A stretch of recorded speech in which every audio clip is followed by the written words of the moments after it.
All right, good afternoon, everybody. Welcome to today's live stream, June 25th. Today's Thursday.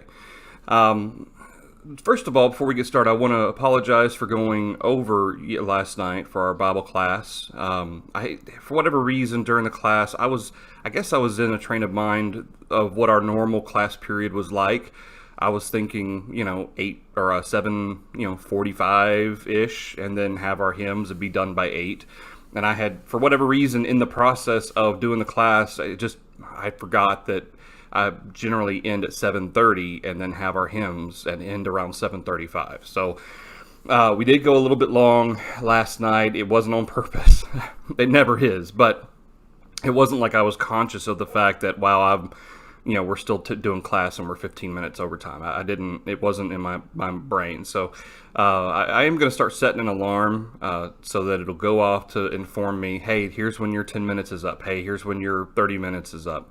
The beauty of live stream, though, is that you can pause it. If you've got something happening, something scheduled, a TV show coming on or something that you wanted to watch, you can always pause the live stream and you can come back to it later if you want to. So that is always an option if I do end up going a little bit over. But I will try to be more cognizant of the fact that, when you kind of have something set at a certain period of time, that I'll try to keep to that as best I can. So there was an article posted today going to our daily devotional for the day. It's entitled, Christian Figure Symbols Targeted Amid Ongoing Protests. And there's two main points that I want to bring out of this article. There's a lot actually here. Christian figures and symbols, including Jesus Christ himself, have become the target of hate and vandalism as protests continue across the nation. And so there's things like churches that have been vandalized. Demonstrators said it was a way of scoring restitution for slave owners who were Episcopalian, according to one, the Washington Examiner. But in particular, this is kind of what I want to address. Far left activist Sean King said Monday, all images depicting Jesus as a white European should be torn down because they are a form of white supremacy and racist propaganda. In a series of tweets, King said all imagery, including murals and stained glass windows of white Jesus and his European mother and their white friends, should be taken down. Critics argue that cultures other than white Europeans have depicted Jesus in ways that resemble the local community. For example, Ethiopia depicts Jesus as black, dating back 1,500 years. And images of Jesus appearing Asian can be found through the Far East. Over the weekend, protesters in California tore down a statue of a Spanish priest. After that statue was knocked down, one of the archbishops made a statement and condemning it and so forth. Let's see. Constitutional law attorney and senior legal advisor to the Trump 2020 campaign, Jenna Ellis, went on record Monday to say in a tweet, if they try to cancel Christianity, if they try to force me to apologize or recant my faith, I will not bend, I will not waver, I will not break. On Christ, the solid rock I stand, she added, and I'm proud to be an American. Even if activists are successful in removing the image of Christ from parts of society, former governor of Arkansas and ordained minister Mike Huckabee ultimately believes this would only serve to strengthen Christians' faith. So before we talk about what Mike Huckabee says, and I think what Mike Huckabee says is actually a really good statement in terms of expression of faith. But first of all, I do want to address the fact that Jesus wasn't white. Okay, he wasn't white.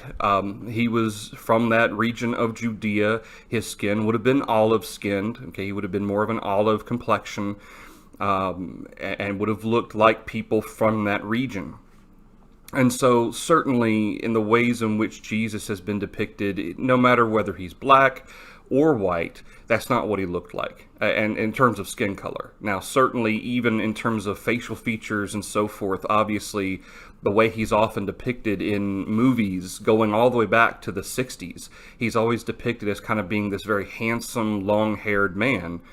But we have no idea what he actually looked like. In fact, there's certain prophecies in the Old Testament that suggest that there was nothing about him that was notable physically, that it wasn't like he was some attractive man that would draw people in because of his physical appearance.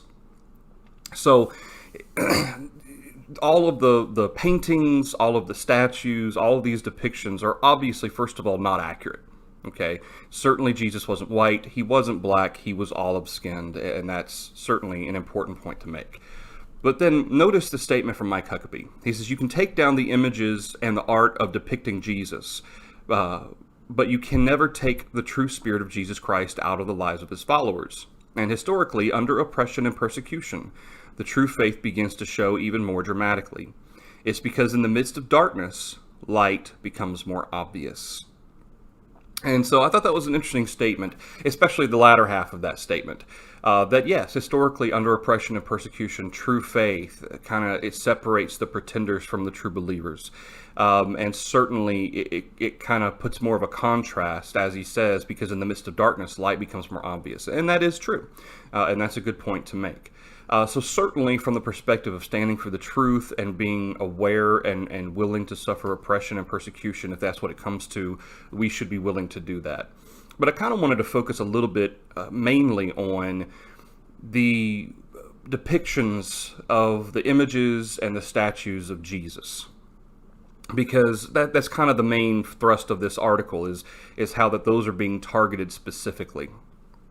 And regardless of where you stand on the political spectrum or the whether or not it's okay to be tearing down some of these statues and the reasons for them, regardless of that, there is a deeper spiritual and scriptural issue of should those images exist in the first place.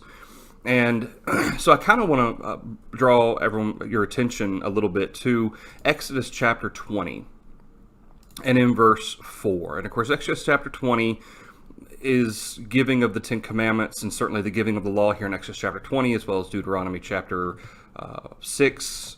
These are all certainly aspects of this law that God has given.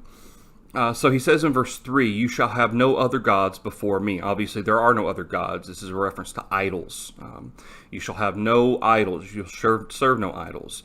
And then he says in verse 4, you shall not make for yourself a carved image, any likeness of anything that is in heaven above, or that is in the earth beneath, or that is in the water under the earth. You shall not bow down to them or serve them, for I, the Lord your God, am a jealous God. So here in verse 4, he says not to make for yourself any carved image. And the important thing to understand with this is that this is a very broad phrase. A lot of times our minds automatically go to idols in the sense that these are depictions of a bull, and as if that bull is a god, like the golden calf that the children of Israel, that Aaron just happened to throw in the fire and out popped this bull type of thing. But it's actually a little bit more broader than that even. God describes no carved image in the likeness of anything that is in heaven above. Okay, that would include a planet, obviously, that would include stars, but any physical manifestation of anything that appears or could be worshipped as God. But you know what? This also is an inclusive term to describe God himself. So in Luke chapter 26 and in verse 1, you shall not make idols for yourself, neither a carved image nor a sacred pillar shall you rear up for yourselves, nor shall you set up an engraved stone in your land to bow down to it, for I am the Lord your God.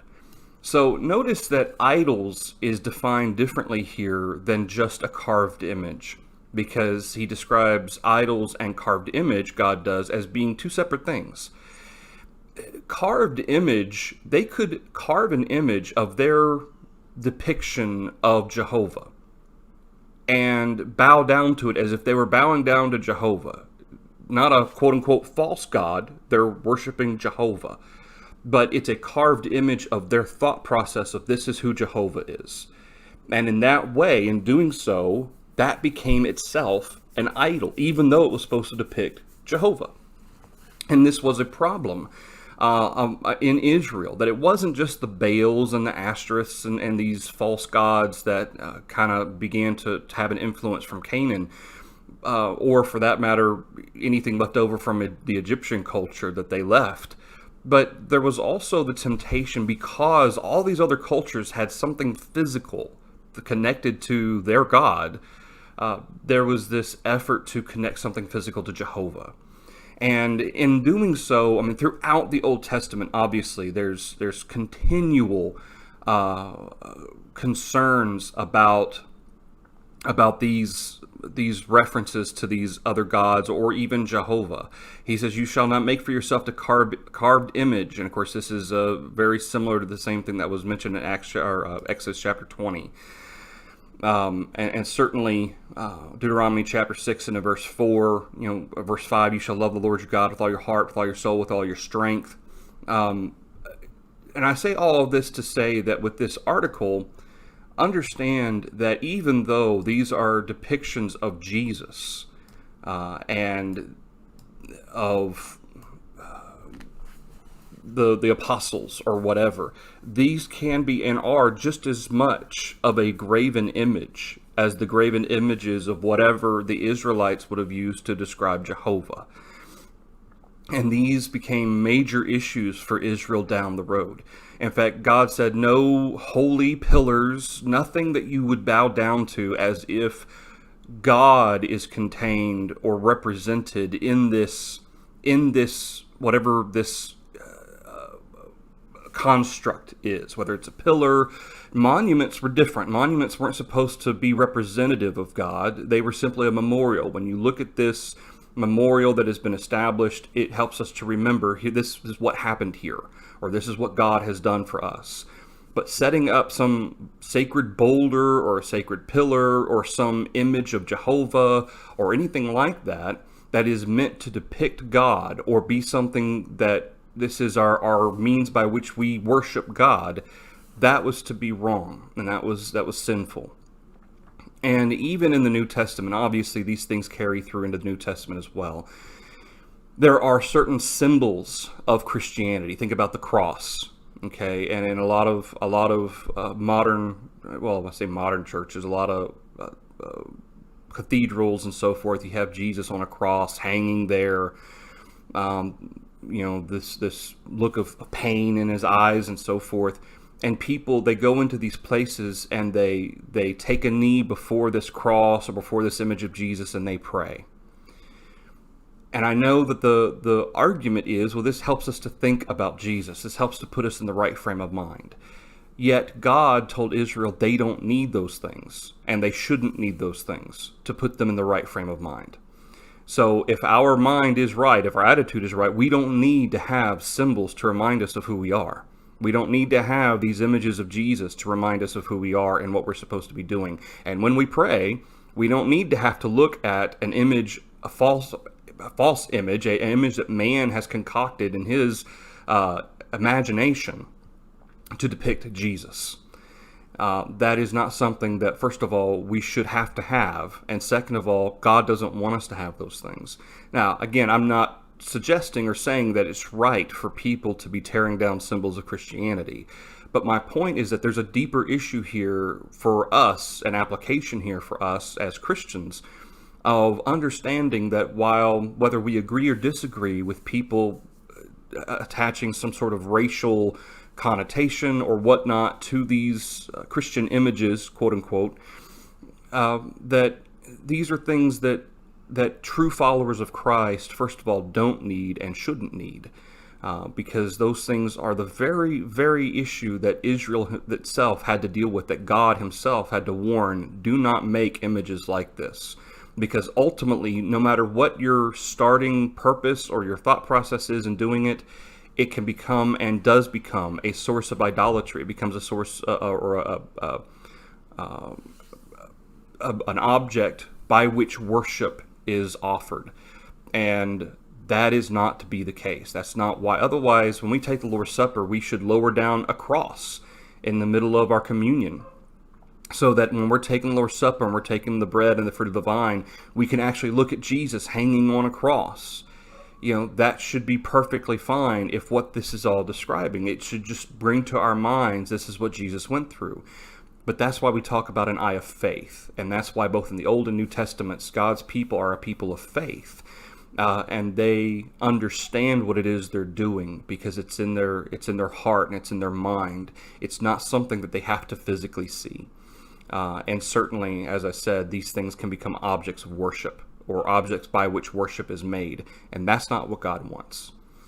All right, so that's the daily devotional for you today. Like I said, I appreciate what Huckabee says, especially the second part about true faith begins to show even more dramatically in difficult times, and that in the midst of darkness, light becomes more obvious, and that's absolutely true.